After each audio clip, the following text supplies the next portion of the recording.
and down the streets, kite runners were returning triumphantly, their captured kites held high. They showed them off to their parents, their friends. But they all knew the best was yet to come. The biggest prize of all was still flying. I sliced a bright yellow kite with a coiled white tail. It cost me another gash on the index finger, and blood trickled down into my palm. I had Hassan hold the string and suck the blood dry, blotted my finger against my jeans. Within another hour, the number of surviving kites dwindled from maybe 50 to a dozen. I was one of them. I'd made it to the last dozen. I knew this part of the tournament would take a while, because the guys who had lasted this long were good. They wouldn't easily fall into simple traps. Like the old lift and dive, Hassan's favorite trick. By 3 o'clock that afternoon, tufts of clouds had drifted in and the sun had slipped behind them. Shadows started to lengthen. The spectators on the roofs bundled up in scarves and thick coats. We were down to a half dozen, and I was still flying.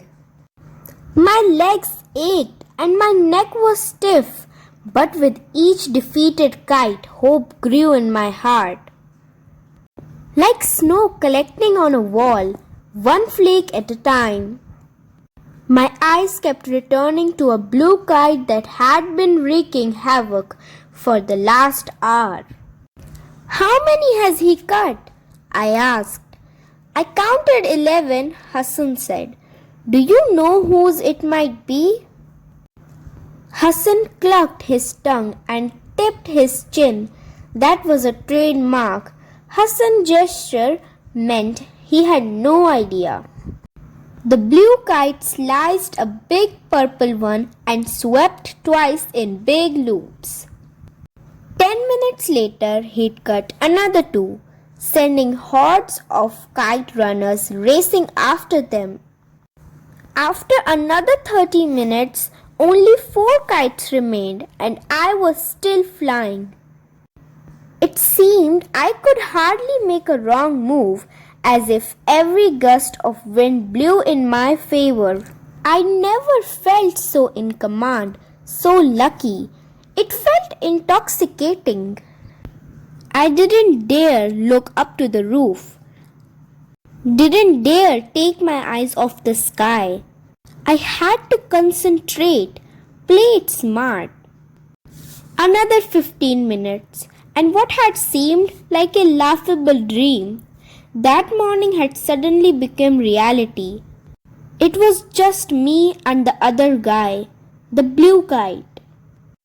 The tension in the air was as taut as the glass string. I was tugging with my bloody hands. People were stomping their feet, clapping, whistling, chanting, "Bovurish, Bovurish, cut him, cut him." I wondered if Baba's voice was one of them. Music blasted. The smell of steamed mantu and fried pakoda drifted from rooftops and open doors. But all I heard, all I willed myself to hear, was the thudding of blood in my head. All I saw was the blue kite. All I smelled was victory. Salvation, redemption. If Baba was wrong and there was a God like they said in school, then he would let me win. I didn't know what the other guy was playing for, maybe just bragging rights. But this was my only chance to become someone who was looked at, not seen, listened to, not heard. If there was a God, he'd guide the winds, let them blow for me, so that with a tug of my string I'd cut loose my pain, my longing.